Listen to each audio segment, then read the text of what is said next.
जीए super 50 में एक बार फिर से आपका स्वागत है। आज जो हम पढ़ेंगे यूपी पैट का चैप्टर नंबर 3 बौद्ध धर्म। देखो बौद्ध धर्म,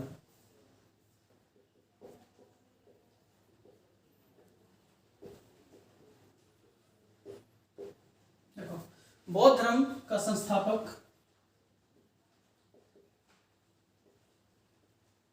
बौद्ध धर्म का संस्थापक किसे कहा जाता है? गौतम बुद्ध को। बौद्ध धर्म का संस्थापक किसे कहा जाता है? गौतम बुद्ध को। ठीक, इसके बाद इनकी दो उपाधियां हैं। दो उपाधि कौन कौन सी? लाइट ऑफ एशिया, एक तो उपाधि लाइट ऑफ एशिया और दूसरी उपाधि क्या होगी? एशिया का प्रकाश पुंज।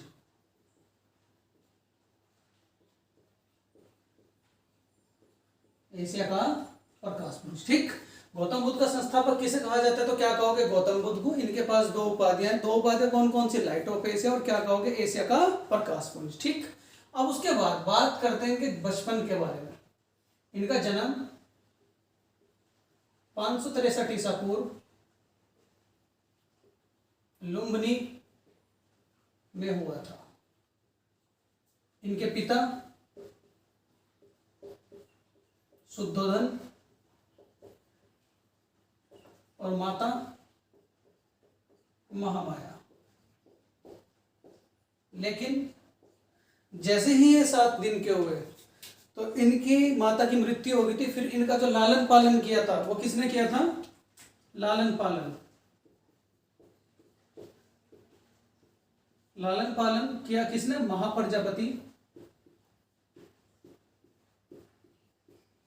गौतमी ने। और जो क्या थी? इनकी मौसी। रिलेशन में क्या थी? इनकी मौसी। ठीक, उसके बाद इनका विवाह हुआ 16 वर्ष की आयु में। 16 वर्ष की आयु में इनका विवाह हुआ। और विवाह किसके साथ हुआ था? यशोधरा के साथ। इनकी पत्नी का नाम क्या था? यशोधरा। उसके बाद इनके एक पुत्र हुआ जिसका नाम क्या था? राहुल। जिसका नाम क्या था? राहुल। पहले यहां तक एक बार रिपीट करते हैं। देखो, सबसे पहले गौतम बुद्ध का संस्थापक किसे कहा जाता है? तो क्या कहोगे? गौतम बुद्ध को। उसके बाद इनके पास दो उपाधियां। तो दो उपाधि कौन कौन सी? लाइट ऑफ एशिया और क्या कहोगे? एशिया का प्रकाश पुंज। उसके बाद इनका जन्म कहाँ हुआ था? 563 ईसा पूर्व में लुम्बिनी में। उसके बाद इनके पिता का नाम क्या था? शुद्धोधन। माता का नाम क्या था? महामाया। लेकिन कुछ ही दिनों बाद उनकी मृत्यु हो गई थी। फिर इनका जो लालन पालन किया था इनकी मौसी, जिसका नाम क्या था? महाप्रजापति गौतमी। उसके बाद इनका 16 वर्ष की आयु में विवाह कर दिया गया और उसके बाद इन्हें एक पुत्र पैदा हुआ जिसका नाम क्या था? राहुल। फिर उसके बाद देखो, जब इनकी शादी भी होगी लेकिन इनका जो मन था वो गृहस्थ जीवन में नहीं लगा। इनका जो मन था गृहस्थ जीवन में नहीं लगा। उसके बाद इन्होंने 29 वर्ष की आयु में गृह त्याग किया।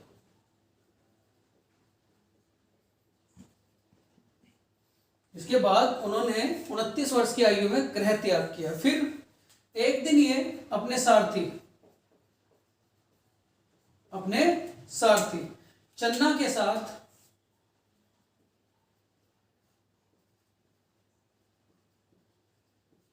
सैर पर निकले।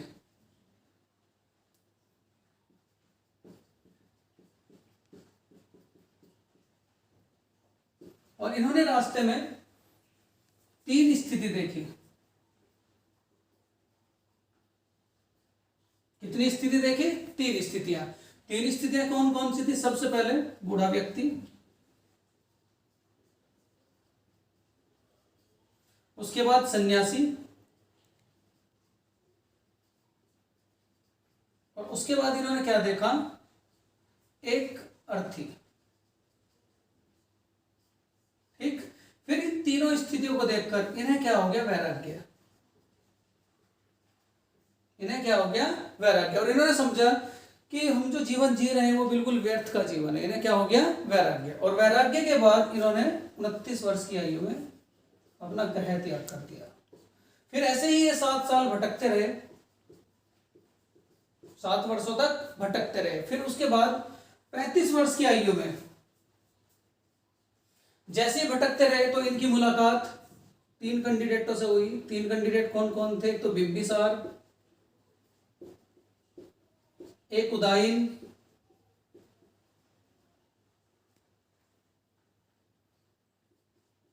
और तीसरे कैंडिडेट कौन थे? अलार कलाम। और ये अलार कलाम कौन थे? इनके प्रथम गुरु। अगर डायरेक्ट पेपर में ये क्वेश्चन पूछ लिया जाए कि गौतम बुद्ध के प्रथम गुरु कौन है, तो क्या कहोगे? अलार कलाम। ठीक। फिर इन्होंने निरंजना नदी के तट पर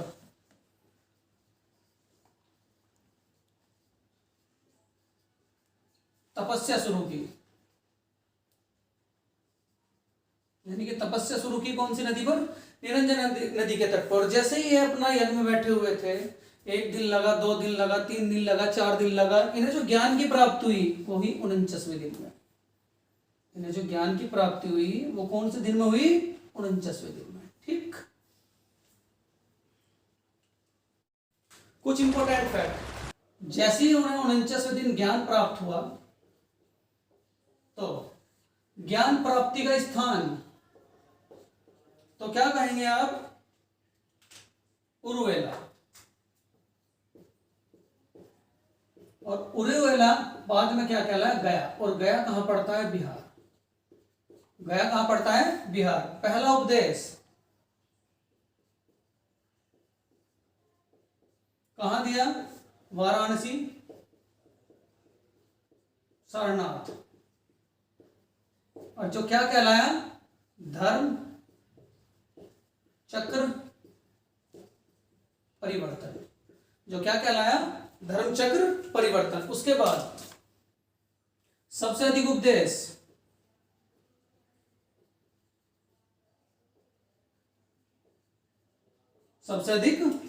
कहां? श्रावस्ती।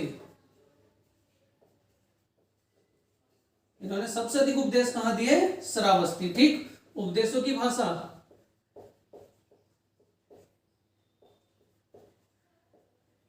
उपदेश की भाषा तो क्या कहोगे? पाली। उपदेशों की भाषा क्या थी? पाली। ठीक। उसके बाद जब इन्होंने ग्रह त्याग किया तो वो क्या कहलाया? तो क्या कहोगे? महाभी निष्कर्मण। महाभी निष्कर्मण। उसके बाद इनके जो शिष्य थे वो डिवाइड थे 2 हिस्सों में। 2 हिस्से कौन कौन से थे? एक तो उपासक और एक क्या था? भिक्षुक। एक तो उपासक था और दूसरा क्या था? भिक्षुक। ठीक। उपासक कौन थे और भिक्षुक कौन थे? ठीक। आगे देखो, इनका जो उपासक थे वो 2 हिस्सों में डिवाइड थे। एक तो भिक्षुक और दूसरा क्या था? उपासक। यानी कि भिक्षुक कौन थे? पहले तो ये समझो, जो सन्यास लेकर इनके धर्म का प्रचार करते थे। जो सन्यास लेकर इनका धर्म का प्रचार करते थे वो क्या कहलाते थे? भिक्षुक। और जो गृहस्थ जीवन जी करके इनका धर्म का प्रचार करते थे वो क्या कहलाते थे? उपासक। ठीक। उसके बाद इन्होंने प्रचार तो किया। इनके जो उपासक और भिक्षुक थे, जो उपदेश थे, उपदेश की पहली भाषा तो पहली भाषा क्या थी? तो क्या कहोगे? पाली। और बाद में इनके जो उपदेश लिखे गए तो क्या कहोगे? संस्कृत। क्या कहोगे? संस्कृत। उसके बाद बौद्ध का विश्वविद्यालय,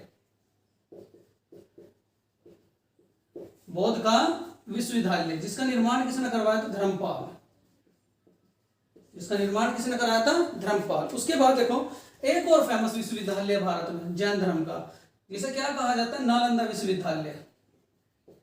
जिसे क्या कहा जाता है? नालंदा विश्वविद्यालय। और नालंदा विश्वविद्यालय का निर्माण और विनाश। निर्माण कराया था कुमारगुप्त ने, और उसके बाद विनाश कराया था बख्तियार खिलजी। बख्तियार खिलजी ने,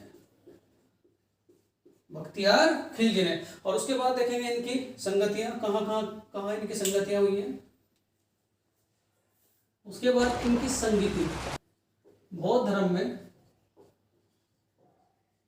बौद्ध धर्म में देखो टोटल जो संगति हुई, संगति का मतलब सभा, वो कितनी हुई? 4। 4 कब कब हुई? बहुत ध्यान से, फर्स्ट, सेकंड, थर्ड और क्या कहोगे फोर्थ। पहली का जो काल था वो 483 ईसा पूर्व, दूसरी का जो काल था वो था 383 ईसा पूर्व, तीसरी का जो काल था वो क्या था? 255 ईसा पूर्व, और चौथी का जो काल था तो क्या कहोगे? प्रथम शताब्दी। क्या कहोगे? प्रथम शताब्दी। अगर देखो आपको इनके स्थान याद रखने हैं, स्थान, तो एक ट्रिक याद रखोगे, आर वी पी और के। आर वी पी के। आर का मतलब क्या है? राजगृह, यानी कि पहली बौद्ध संगति कहां हुई थी? राजगृह। उसके बाद वी का मतलब क्या है? तो क्या कहोगे? वैशाली। उसके बाद पी का मतलब क्या है? पाटलिपुत्र। और उसके बाद के का मतलब क्या है? कुंडलवत। ठीक, इसके लिए क्या याद रखना? आरवी पी के। उसके बाद अगर इनके राजाओं का नाम याद रखना है तो उसके लिए भी एक ट्रिक है। उसके लिए ट्रिक क्या है? एके एके एके एके एके एके। ए का मतलब क्या कहोगे? अजातशत्रु, यानी कि पहली के राजा, तो क्या कहोगे? अजातशत्रु। दूसरी के राजा तो क्या कहोगे? कालाशोक। तीसरी के राजा फिर अशोक, और चौथी के राजा क्या कहोगे? कनिष्क। चौथी के राजा क्या है? कनिष्क। ठीक, उसके बाद देखो जो बौद्ध संगति हुई थी, कितनी बौद्ध संगति हुई थी? बौद्ध सभा,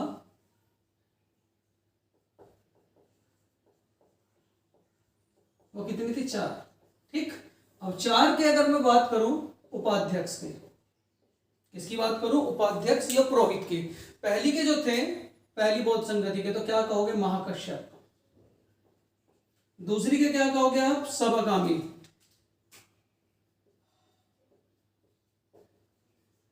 तीसरी के क्या कहोगे? मोगली, पुत्र, तीस। और चौथी के क्या कहोगे? वसुमित्र। चौथी के क्या कहोगे? वसुमित्र। ठीक, उसके बाद इनका जो धर्म था वो 2 हिस्सों में डिवाइड था, हीनयान और क्या कहोगे? महायान।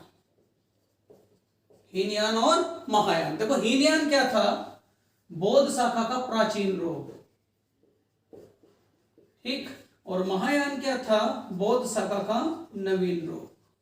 बौद्ध शाखा का प्राचीन रूप और बौद्ध शाखा का नवीन रूप। ठीक, उसके बाद इनके जो ग्रंथ थे, यानी कि बौद्धों के ग्रंथ, मोस्ट इंपोर्टेंट, उनका नाम क्या था? त्रिपिटक। दूसरा विनय पिटक,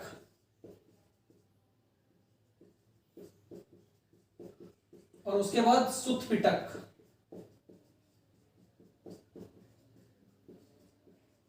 ठीक, विनय पिटक, त्रिपिटक, सुत्त पिटक। ठीक, उसके बाद इनकी मृत्यु कहां हुई थी? कुशीनगर। और कुशीनगर में इनकी मृत्यु कब हुई थी? तो क्या कहोगे? 483 ईस्वी। ठीक, और उसके बाद ये जो कुशीनगर पड़ता है, ये कौन से जिले के नजदीक पड़ता है? तो क्या कहोगे? गोरखपुर। क्या कहोगे? गोरखपुर। देखो उसके बाद अब चीन। चीन जैसे जन्म का प्रतीक, तो क्या कहोगे? कमल और सांड। गृह त्याग का प्रतीक, तो क्या कहोगे? घोड़ा।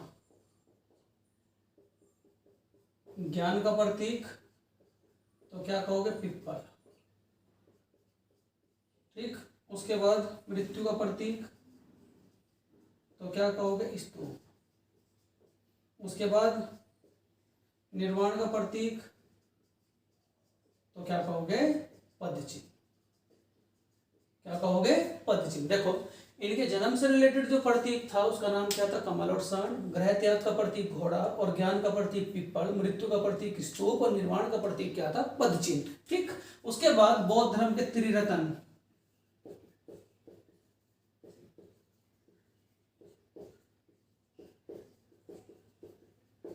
तो क्या कहोगे? बुद्ध, धम्म और क्या कहोगे? संघ। बुद्ध, धम्म, संघ। अभी तक कंप्लीट की इस चैप्टर के आपने थ्योरी। अब डिस्कस करते हैं इसके इंपॉर्टेंट क्वेश्चन जो पेपर के लिए बहुत ज्यादा महत्वपूर्ण है। क्वेश्चन नंबर फर्स्ट, त्रिपिटक धर्म ग्रंथ रिलेटेड है तो क्या कहोगे? बौद्धों से। उसके बाद गौतम बुद्ध की मृत्यु, गौतम बुद्ध की मृत्यु कहाँ हुई थी तो क्या कहोगे? कुशीनगर, जो पड़ता है गोरखपुर जिले के आसपास। ठीक, बौद्धों के लिए विक्रमशिला विश्वविद्यालय बनवाया था तो किसने बनवाया था? धर्मपाल ने। ठीक, उसके बाद तीसरी बौद्ध संगति किसके काल में हुई? तो तीसरी बौद्ध संगति, पहली बौद्ध संगति किसके काल में हुई थी? अजातशत्रु। दूसरी बौद्ध संगति कालाशोक और तीसरी बौद्ध संगति किसके काल में हुई थी तो क्या कहोगे? अशोक। जो ट्रिक बताई थी आप लोगों को, एक। ठीक, उसके बाद बौद्ध ग्रंथ पिटकों की रचना किस भाषा में की गई है? ना तो संस्कृत में हुई, ना ही प्राकृत में हुई, ना ही अंग्रेजी में, एक ही भाषा बची जिसका नाम क्या है? पाली। तो इसका आंसर क्या हो जाएगा? पाली। उसके बाद सांची क्यों प्रसिद्ध है? गुफा चित्रकारी के लिए, सबसे बड़ा स्तूप, अशोक के शिलालेख और क्या कहोगे? कोई नहीं। तो ये जो सांची स्तूप है ये क्या है? सबसे बड़ा स्तूप। और ये कहाँ पड़ता है आप लोगों को? मध्य प्रदेश राज्य में। ठीक, उसके बाद गौतम बुद्ध ने अपना प्रथम उपदेश दिया था तो प्रथम उपदेश कहाँ दिया था? ना तो बोध गया में दिया था, बोध गया में ज्ञान की प्राप्ति हुई थी। उसके बाद लुम्बिनी में इनका जन्म हुआ था और कुशीनगर में इनकी मृत्यु हुई थी। तो जो इन्होंने पहला उपदेश दिया था वो कहाँ दिया था? सारनाथ में। तो इसका आंसर क्या हो जाएगा? सारनाथ। उसके बाद जातक किसका ग्रंथ है? ना तो वैष्णव का है, ना रौव का है, ना जैन का है, केवल एक ही धर्म बचा, वो कौन सा है? बौद्ध धर्म। तो जातक किसका ग्रंथ है तो क्या कहोगे? बौद्ध धर्म का। ठीक, उसके बाद बुद्ध के ग्रह त्याग का प्रतीक ना तो कमल है, ना सांड है, ना बैल है, क्या है? घोड़ा। तो इसका आंसर क्या हो जाएगा? घोड़ा। उसके बाद महात्मा बुद्ध किस क्षत्रिय कुल के थे? ना तो यांत्रिक थे, ना कौशल थे, ना कोल्ली थे, केवल एक ही बचा, उसका नाम क्या था? शाक्य। उसके बाद बुद्ध को ज्ञान प्राप्त हुआ तो बुद्ध को ना तो वाराणसी में ज्ञान प्राप्त हुआ था, ना ही सारनाथ में ज्ञान प्राप्त हुआ था। कुशीनगर में इनकी मृत्यु हुई थी, सारनाथ में इन्होंने पहला उपदेश दिया था। ठीक, और सारनाथ कहाँ पड़ता है आपका? वाराणसी में। तो इस प्रकार इन्होंने जो ज्ञान प्राप्त हुआ था वो कहाँ प्राप्त हुआ था तो क्या कहोगे? गया। ठीक, उसके बाद बौद्ध धर्म एवं जैन धर्म दोनों के उपदेश किसके काल में दिए गए? बहुत बहुत इंपॉर्टेंट सवाल। बौद्ध धर्म एवं जैन धर्म दोनों के उपदेश किसके काल में दिए गए? तो एक ही राजा है, उसका नाम क्या है? बिंबिसार।